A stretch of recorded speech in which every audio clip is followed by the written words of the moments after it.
So ganitong pamimisikal talaga ang palagi nating nakikita na ginagawa ng mga kalaban kay Stephen Curry, grabe halos balian na nila ng buto ang greatest shooter para mapigilan lang.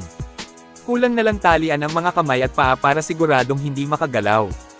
Ganito ang ginagawang depensa ng mga kalaban kay Steph, isa lang ang ibig sabihin nito, talagang kinakatakutan nila si Curry at sinong coach o manlalaro ba naman ang hindi takot kay Steph. Kaya sinasabayan nila ng pamimisikal ang GOAT shooter sa depensa. Bagaman sobrang higpit na ng depensa ng mga kalaban kay Steph Curry, pero nagagawa pa rin itong pumuntos magtala ng mga matataas na numero sa bawat laro. Nakakaawa na tingnan si Steph. Kayong mga kaibigan, ano ang masasabi nyo sa mga ginagawang depensa ng mga kalaban kay Curry? Mag-comment lang po. Ngayon ay dito naman tayo sa bago at kakaibang kombinasyon ng lineup ng Golden State.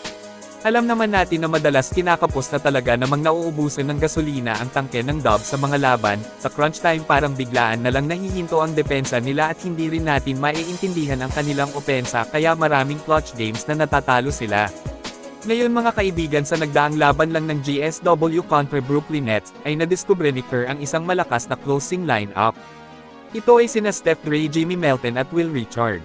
Sa bakbakan versus Brooklyn ang lineup na ito ang nagsilyo ng panalo at sa laban kontra Hornets pareho yung naging resulta. Sa latest interview ni na Steve Kerr at Stephen Curry mga kaibigan ay pareho nilang sinabi na kumbaga talagang kakaiba ang pana-post na lineup nila ngayon na nakita ni Kerr.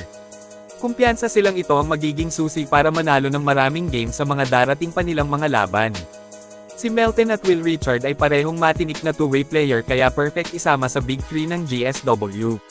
Matimbang ang kanilang opensa at depensa dito kaya nagkakaroon ng magandang resulta sa huli.